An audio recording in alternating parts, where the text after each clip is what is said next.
Let me start by thanking you for this honor to be here this morning, come afternoon, to be screened on this ambassadorial appointment. As earlier introduced, I still remain Lieutenant General Tukuresu Buratai, retired, the former Chief of Army Staff.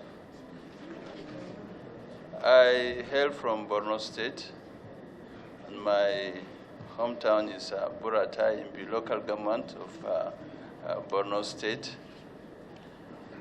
I started my primary school actually in Kaduna, Angon Musulmi Primary School. Appointments including teaching, instructional, and commands were quite eventful and quite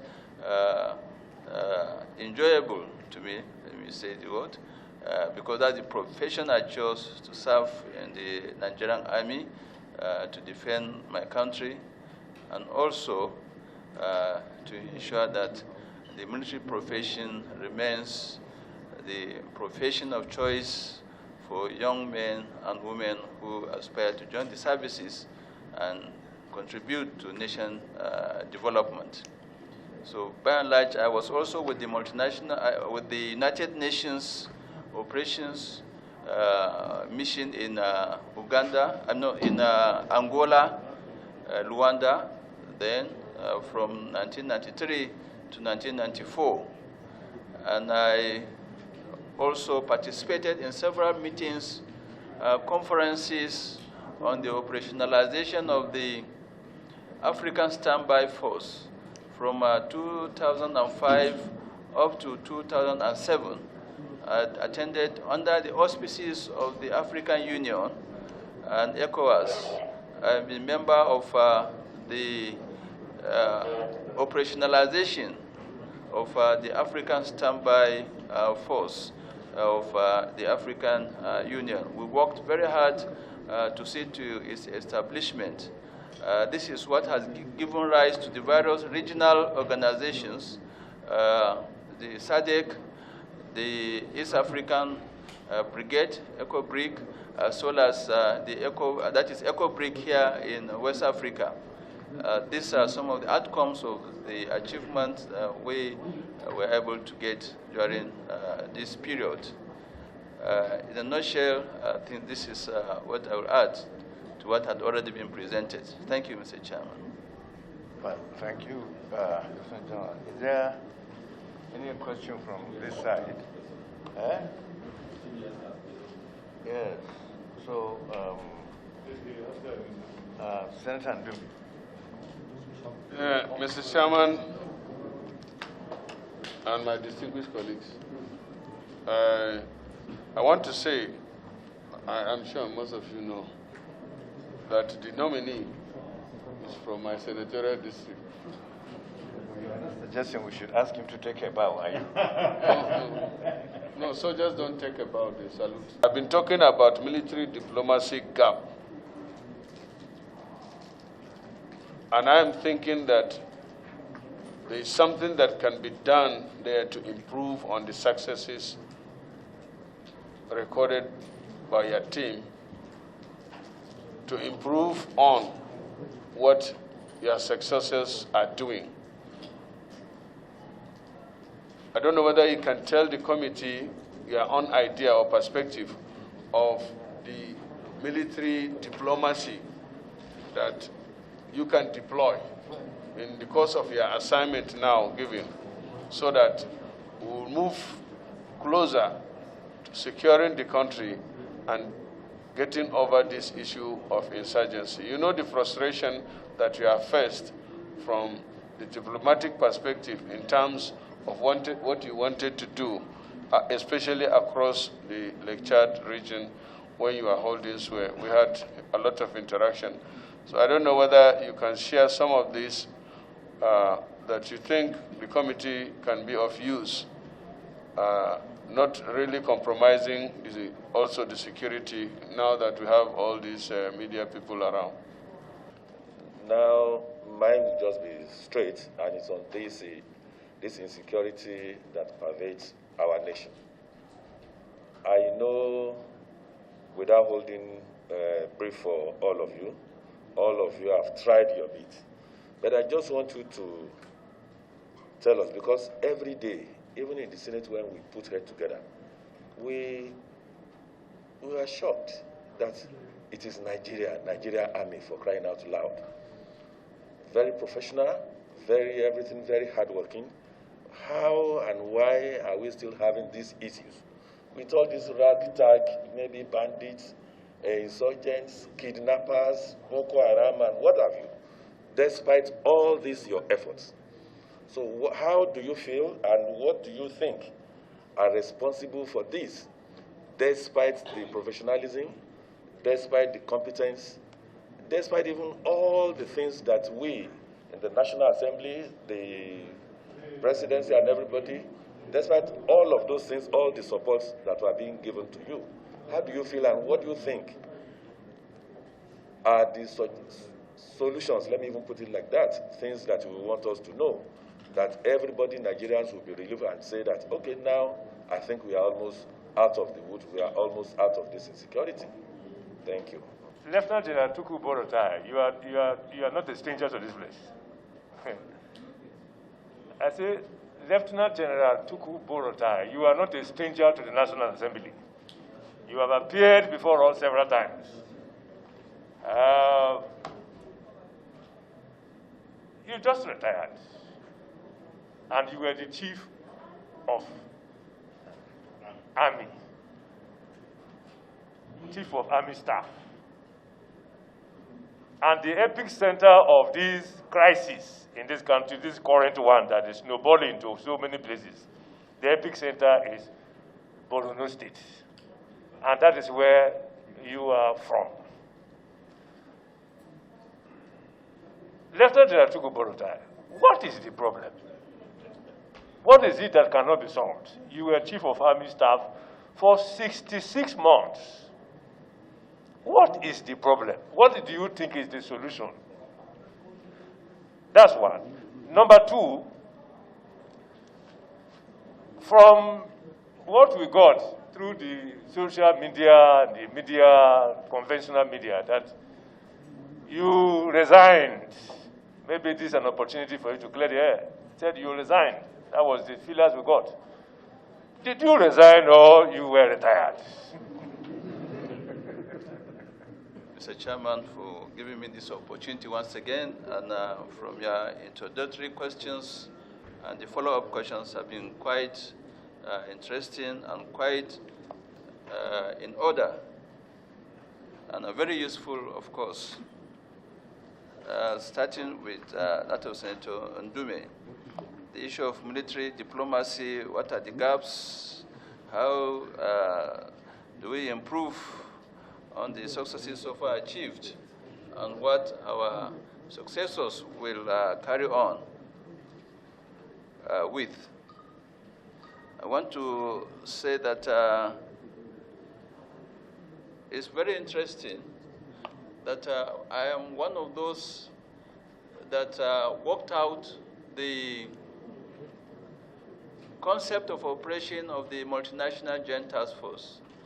And it started as a decision, by the head of states and governments of the Lake Chad Basin Commission members. It was in office from early 2013 up to 2014, but I joined them later, early in 2015, and we started and continued with the diplomatic aspect from the chief of defense staff level to the ministerial level and up to the head of states and governments level. Before May 2015, the efforts were still being worked out, despite negotiations or discussions for over a year plus, almost 2 years. But it was with the coming of the present administration, of President Muhammadu Buhari, that the tempo was raised and activities picked up.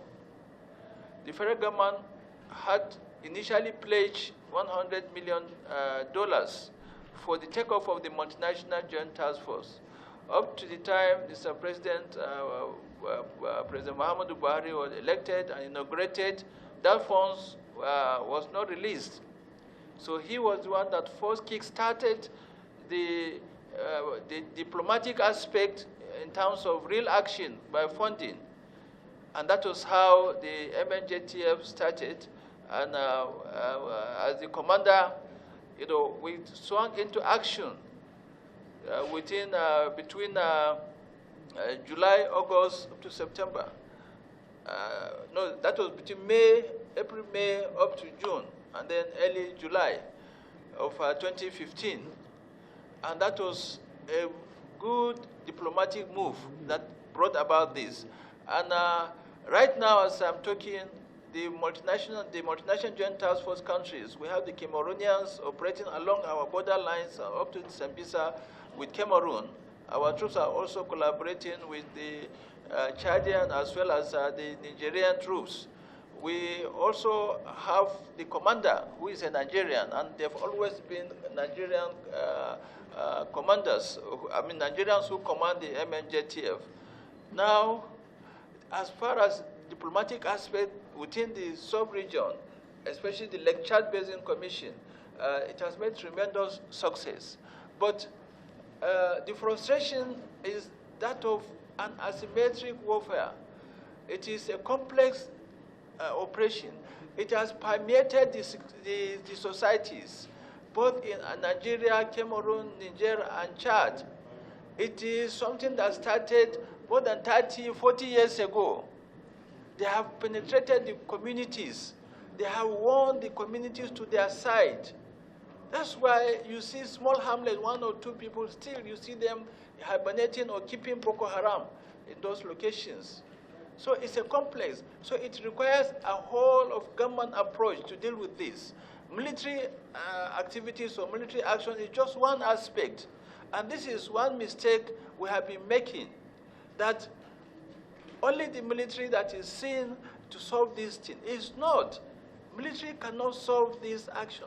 In the first place, it wasn't the military that started it. There were political, social, economic factors that need to be addressed from the beginning. I don't need to take it back from independence or from the First Republic and so on. Development should be progressive. There should be roads everywhere. There should be employment. There should be hospitals, schools, all over. But I tell you now, yesterday I was counting 5 local governments in Borno State cannot have do not have good access roads to those locations. I'm not indicting anybody. That's the truth. You can't have access. Since independence up to now, where do you get the solution? The same thing in the northwest, Niger State, Zamfara, that's Niger is north central, where we have this incident now of kidnapping. The same thing in Zamfara, in Katsina and Sokoto. There are so many ungovernable spaces. Until those things are penetrated, those locations are penetrated with road infrastructure, with rail, with amenities in terms of hospitals, schools, and so on, then we carry everybody along. And education is very fundamental.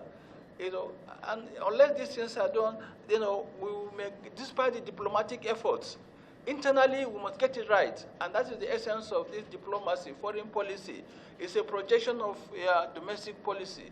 So if you are able to domicile or curtail these things internally, that's why you project to other countries. And all our neighboring countries will be able to have a very robust defense as well as foreign policy action that will lead to the eradication of all this insecurity in the region.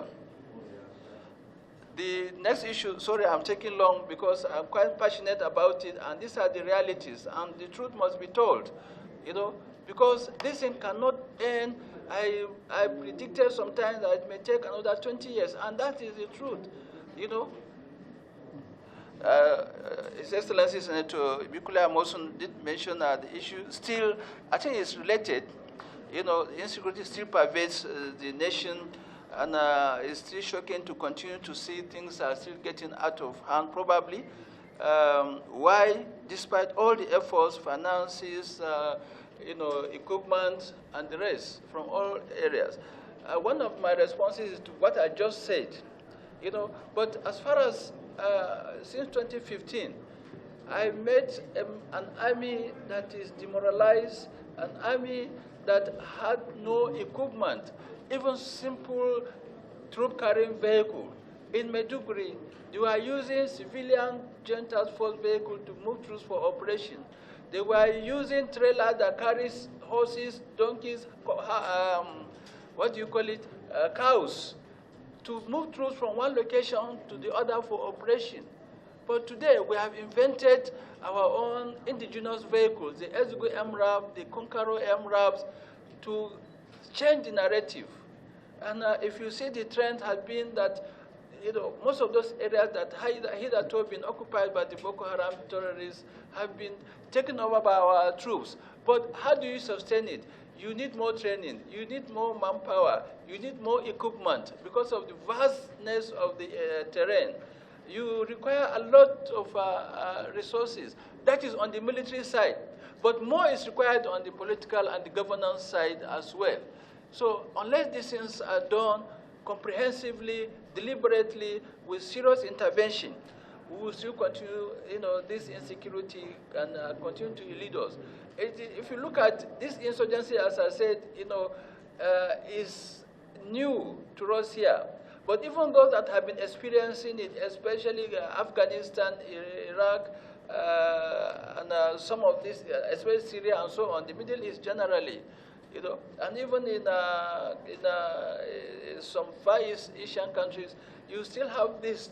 But it depends upon the government efforts. Everybody, all stakeholders must be responsible to contain it to the barest minimum. Unless that one is done, it will be very difficult, to contain it completely. But I hope it's not lost. I'm sure with the steps being taken by the government and the collaboration of everybody, all the stakeholders, the National Assembly, of course, has a very good role to play by appropriation, by oversight function, by ensuring the right things are done. We will get it over. I think that is the key, the key solution. As asked, Senator James Manager, yes, I have been to the National Assembly several times since 2015. In fact, even as a colonel, I've been here. I once represented the Chief of Army Staff as a colonel, in the National Assembly. So as far back as 20 years, I've been in this place. So I've interacted, and I appreciate the level of contributions, the level of probing, the level of oversight function of this distinguished Senate. They are men of integrity, men of knowledge and experience. We really have tapped from your knowledge and your experiences in our activities. And this really has prepared me to work as the Chief of Army Staff and related very well with the National Assembly. My state, I have just mentioned it also, is related. The epicenter, that is where this indoctrination has penetrated so deep, as far back as 60s and early 70s, even as a schoolboy. They used to despise us, those of us that wear uniform and go to school. I've mentioned it here. They see you, schoolboy, that you no longer pray, you no longer respect your teachers. So all these things are the Boko Haram concept, that have been penetrating, 50 years since or more. So it's not something that you just overnight take, get it right. But we have succeeded. I think with the train, with what we have left behind, in terms of equipment, so much equipment are being imported now. In terms of training, we have improved on it. I left the army, it's so terrible. Our intelligence capacity was so low, very low. But today, it's first-class intelligence of the army. you know. So that's the truth. Our training, our cyber capability has grown. I mean, started very well, started, excellently. We have, there is no formation or unit or service that is better than the Nigerian Army Cyber Command today. And so many other welfare, training of officers. The impact of my training on officers can really be felt in the next 5, 6, 7 years, as they mature and come up and take over command of the army. So these are the things that we have done. Despite my long stay, I think it has paid off. 66 months is a very good period for one really to have. I have changed many concepts of operation to conform to the challenges on the ground. We cannot continue to use the same tactics, the same procedures, over and over again, and we're receiving the same results. We have to change. That's why this super camp concept came up. That's why the mobile strike teams came up. And that's why we have the special army super camps. You can see their successes that we are having in Faskari, in the northwest, in the northeast, and so on. If this is sustained, I assure you, the insecurity will be reduced to the barest minimum, and complemented with the government efforts, developmental efforts, we'll be able to get it right. Thank you, sir. Oh. I retired. Well, I think it's all the same. It's not just a matter of semantics. I have served over 40 years right from my cadet periods, and I have served meritoriously, So whether I resign or I retire, it's just a matter of semantics, distinguished and with due respect. Thank you. I am aware that the war on terrorism, is hardly won. I don't know of any country in the world that has absolutely won war against terror in their own country. If General knows one, he can let me know which one it is. But all the same, I know the history of Latin American countries where the men of the underworld really control the country itself. The government is one thing, and they govern the country, but the real control was in the hands of terrorists. So Nigeria is not different. War on terror has never been won by any country. Even the United States of America, they did their civil war, but still the elements of domestic terrorism is still with them. It's still there. And that's why you find when they, either through mistake or through popular view of the people, elected a president who will stage a coup on the parliament while he was still commander-in-chief. I mean, if you talk of democracy, you talk of America. But look at it, it has happened in America just before our eyes. Nigeria, it has not reached that stage. We are still generally democratic.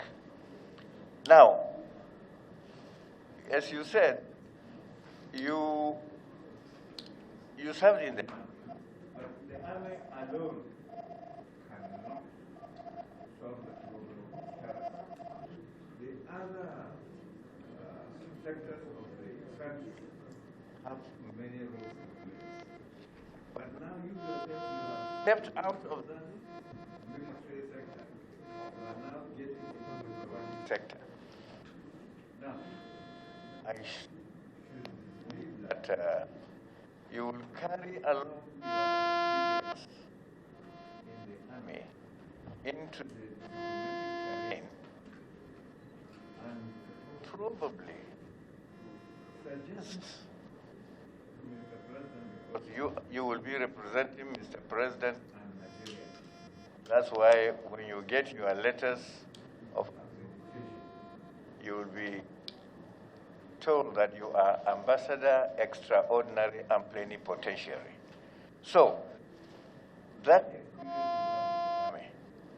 I hope you will carry it on to the diplomatic terrain, and if you find yourself in friendly countries that are interested in a region that is interested in getting this thing over with, I think you would use this experience in collaboration with your host country, diplomats, host government, their own military,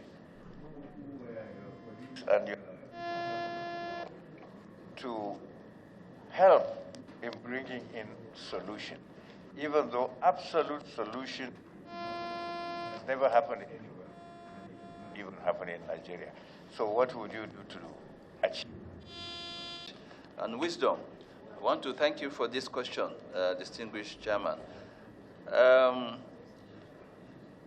Let me just take it up the way you mentioned it.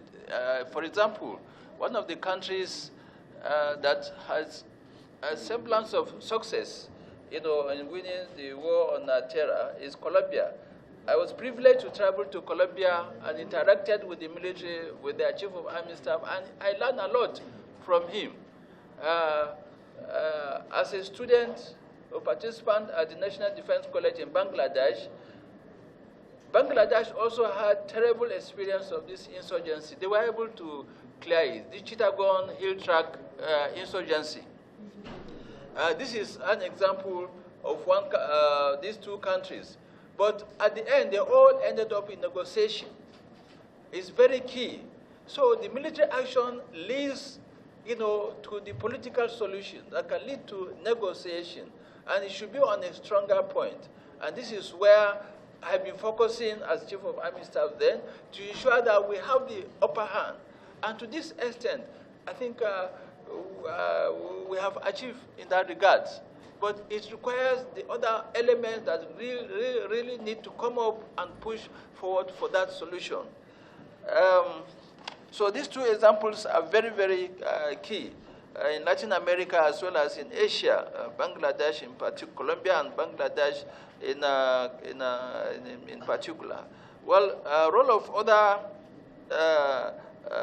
sectors, now that I'm a diplomat designate, I think it's quite interesting to note that foreign policy is a projection of a nation's interest, national interest. And one of our national interests is security. And it's key, to the stability of our country, and is key to the stability of our regional arrangement and at the global level. So I think my experience as a wartime commander, the counterinsurgency in Boko Haram, as a chief of army staff and an experienced commander in the multinational joint task force, I think I will bring to bear my wealth of experience, in ensuring that what has been identified as the internal factors that has led to this intractable insecurity are properly articulated, properly harnessed, and projected, to those countries or the country that I will be privileged to represent Mr. President and our country in those countries to ensure that the security does not degenerate, and also the security situation improves. And we continue to make sure that the available resources are harnessed in terms of manpower, in terms of the economy, in terms of the wherewithal, and also the policy direction to ensure that it is pursued to its logical conclusion. So I think I will be trading on a familiar terrain with my sojourn with the United Nations in Angola, with my short sojourn in the Multinational Joint Task Force, and of course my role in the African Union African Standby Force operationalization workshop and seminar that I have largely contributed. So I want to thank you most sincerely and assure you that we will have a better deal in terms of diplomatic sojourning, diplomatic with a very high sense of security within for Nigeria and our bilateral or multilateral cooperations globally. Thank you, sir.